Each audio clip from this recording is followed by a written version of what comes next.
Don't mind the shirt. I'm just a po' boy. Nobody loves me.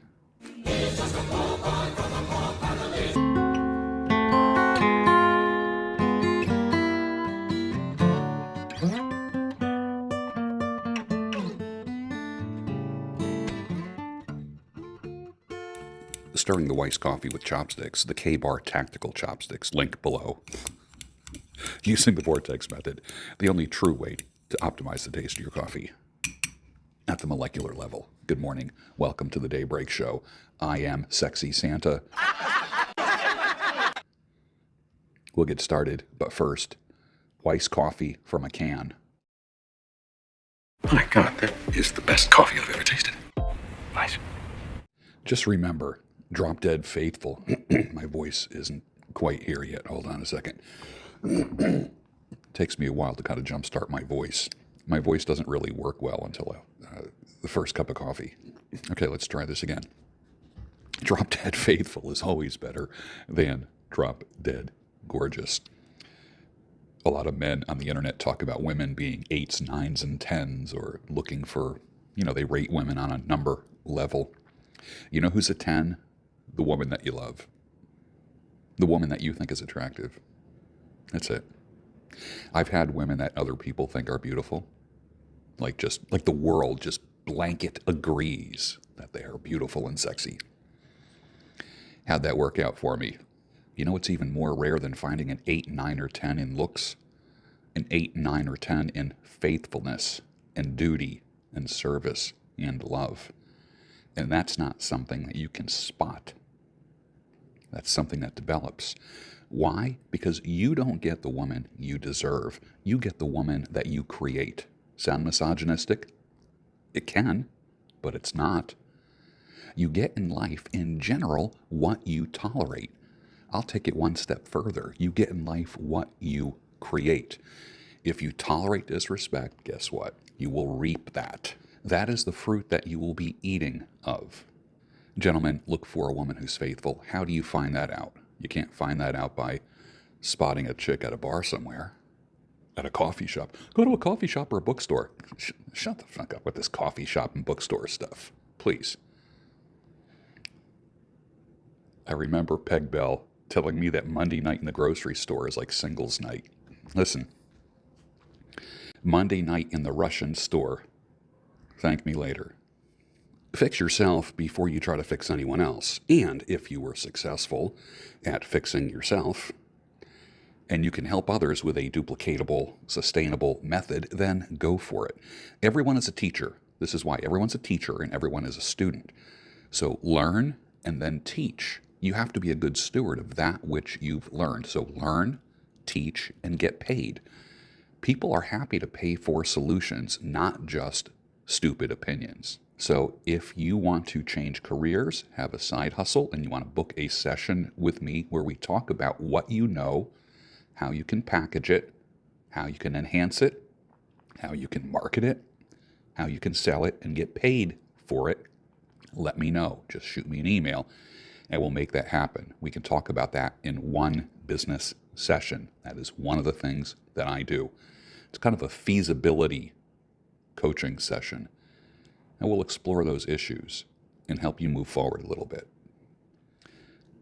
I like to say, don't cry in front of your wife or your girlfriend. If you do, she'll be banging her boss by the end of next week. Now, I say that kind of jokingly.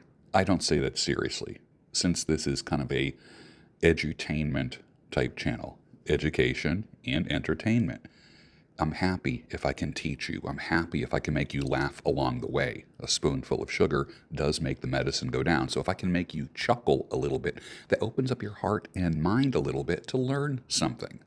When I say don't cry in front of your girlfriend or your wife, I'm not saying just be a hard rock. What I am saying is this: if you can, do it with a brother, with a friend. What you don't want to do is project weakness. And you're thinking, oh, you're always like in dating mode. Some of these like pro-marriage guys are just like, you just need to be completely open with her. Okay.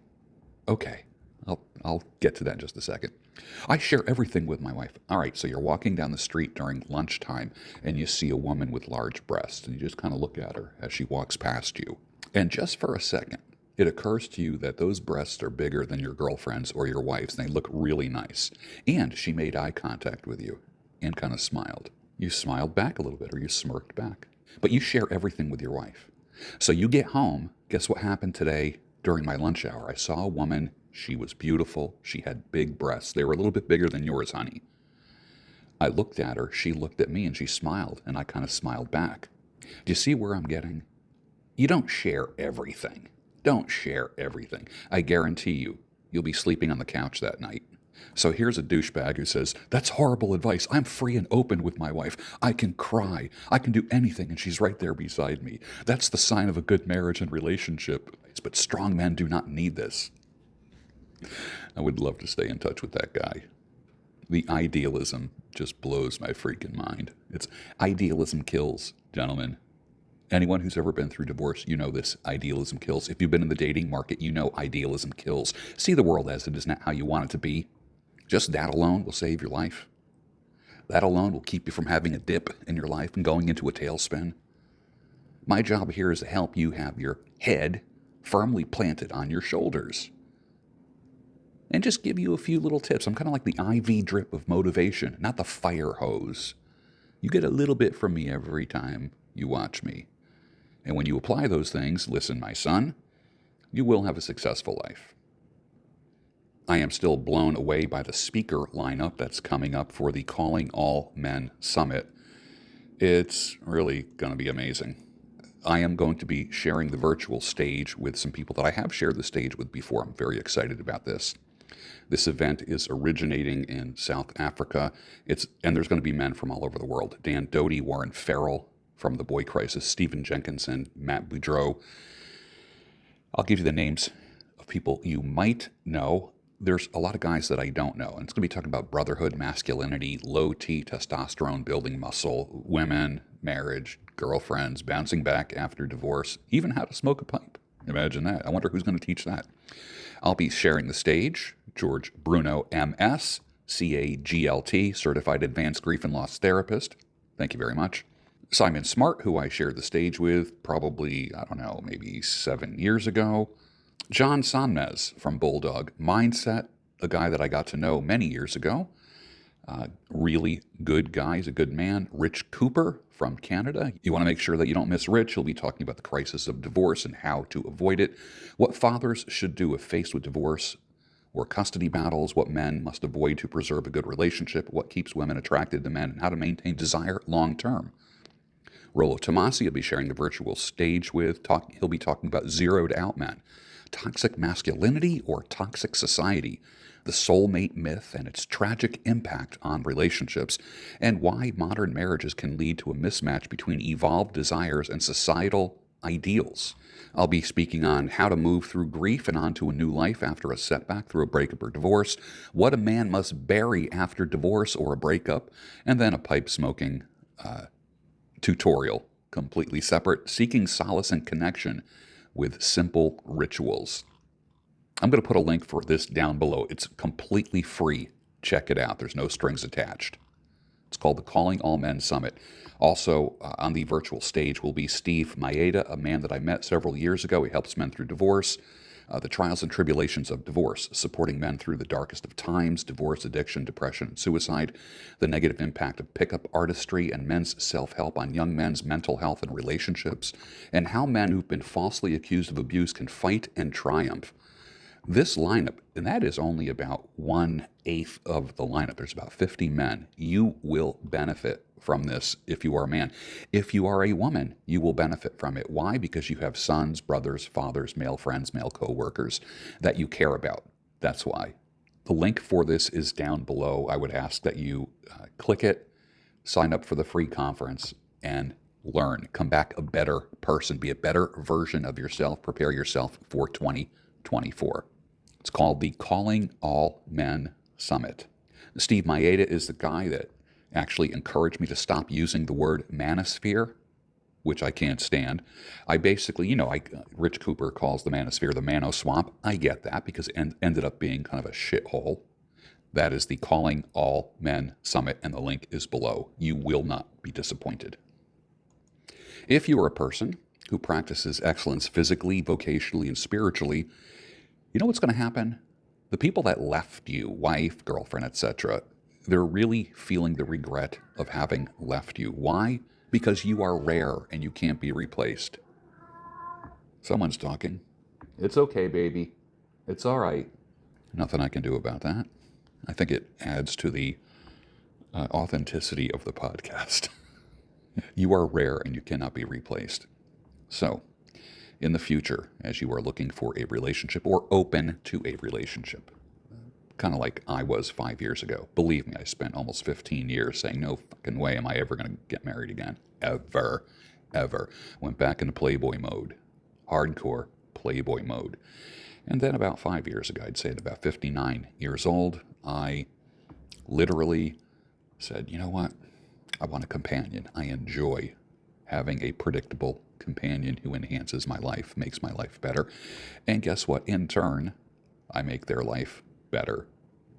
It's like adding spice to a dish, a bland dish. Now, I have a pretty darn good life. I'm not opposed to making it better. And because of that, because of the excellence that I have pursued vocationally, physically, spiritually, I am rare. I am not easy to replace. So the woman you are with is your queen, who is the male counterpart to a queen, a king. As Carl Owen says, king up.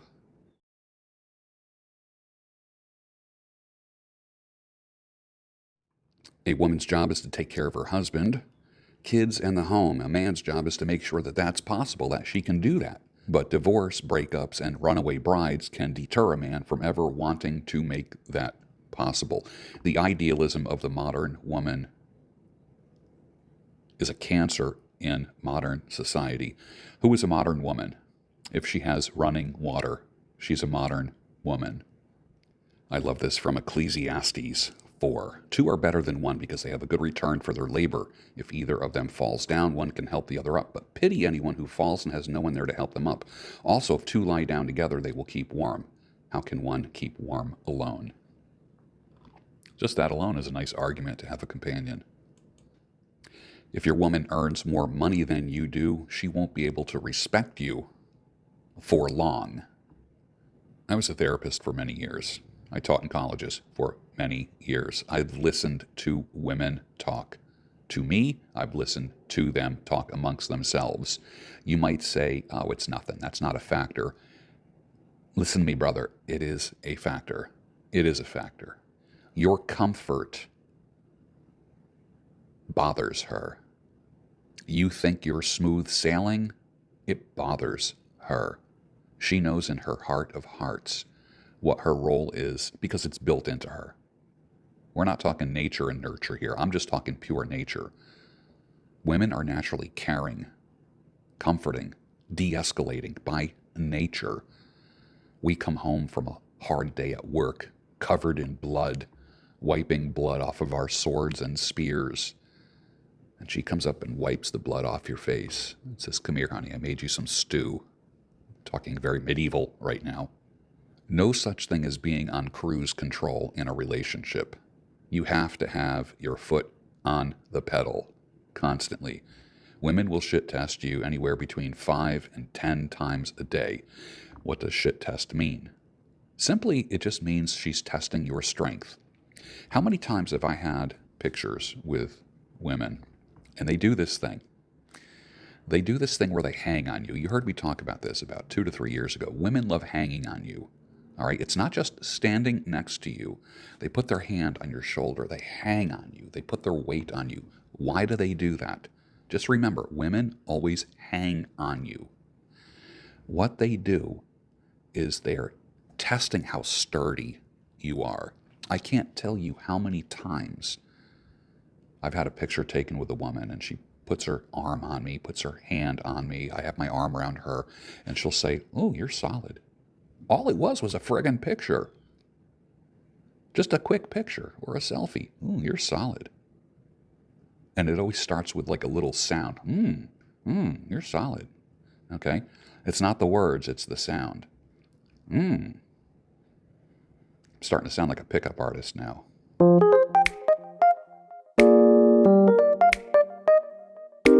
Better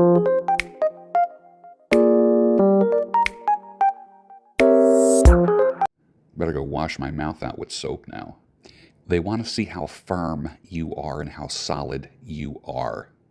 That's a shit test. People always shit test you constantly. For instance, a woman will present a problem to see if you react rationally or emotionally. Remember, every time you've ever gotten into trouble in your life, it's because when you reacted emotionally, not rationally or intellectually.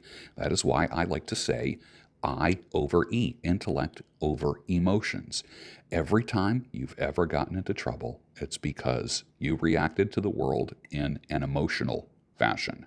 You will no longer do that. You're going to stop, you're going to breathe, you're going to think, you're going to act. And just a quick reminder to not associate with crazy or with people who associate with crazy. Doctor tells a guy that he has 2 months to live. The guy says, "What can I do?" He said, "Marry a Greek woman." And the guy says, "What will that do?" He says, "It'll make the 2 months feel like 10 years. Funny, right?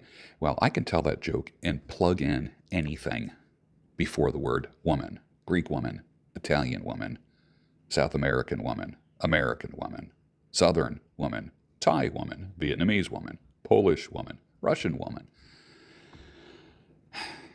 The joke could actually be written, "What can I do?" "Get married." "What will that do?" "It'll make the 2 months feel like 10 years. In many cases, that is true. Marriage is not easy because you're locked in. Like in a dating relationship, if shit goes down, you can always walk out. In marriage, you take vows and you don't walk out. You weather the storms together and you come out on the other side a little bit stronger. That's how life works. In everything, you always come out a little bit stronger if you react intellectually, not emotionally. Remember, if the woman appeals to you with her emotions, which they do 99% of the time, and you respond emotionally, you might as well just go shoe shopping with her. You're nothing but her girlfriend. What distinguishes you from her female friends is this, is that you respond to things intellectually, not emotionally. And that's a shit test. Did you pass yesterday's shit test? Well, guess what? Today's a new day. You get to start over again. I love this scripture in Luke, Gospel of Luke, "For he hath regarded the low estate of his handmaiden, for behold, from henceforth all generations shall call me blessed." That was Mary, the mother of Jesus. A lot of people don't want to hear that. From henceforth, from here going forward, everyone's going to call me blessed. Protestants are all squirming right now. "We don't worship Mary." I don't worship Mary. I don't know anyone that worships Mary. And gentlemen, she was cheating all along. She just made it official when she broke up with you. You saw your relationship with her how you wanted it to be, not how it really was. She saw your relationship completely different. And this is every man's issue, has always been, will always be a men's issue. You see the relationship different than she does. You think you see eye to eye on things? Think again. I remember Dr. Gary Smalley one time was doing therapy with husbands and wives, and he would get them, have separate sessions with them. He would ask the woman, on a scale of 1 to 10, rate your relationship. This is across the board. I'm not making up this bullshit. Across the board, women would say it's a 6 or a 7. It really needs some help. When the men were in a session by themselves and he asked them on a scale of 1 to 10, rate the relationship, guys would be like, "Oh, definitely an 8, 9, or 10. We just get along great. Things are great." You know why? Because men see relationships differently, how they want it to be, not how it is. When women are isolated, when they're taken away from their man, when they're separate from their man, they evaluate the relationship differently than the man does. This is why you need to take the temperature of the relationship. How do you do that? Genuine desire is the indicator that lets you know what the temperature of the relationship is the desire. It's in her embrace. It's in her kiss. It's how she submits. It's how she makes herself vulnerable to you. It's when she finally relaxes and during your intimate times will do something to you that she may never have done. She opened up to you because she loves and respects you and appreciates you. And the desire is there. The heat is there. Every man knows it's in her kiss, period. Speaking of kiss, it's lip balm season. And the best thing you're going to put on your lips is what I make. It's a combination of bison, tallow, lard, and lanolin. You have the healing and protective power of beef, pigs, and sheep. Together, that makes the most magnificent protective lip balm you ever imagined. I even use it as a beard balm on occasion. 100% animal-based. And finally, women only abandon and leave men that they used, not men that they loved. And with that, finish your coffee, and I'll see you tomorrow on the Daybreak Show, your home, the only home of sanity, clarity, and reason.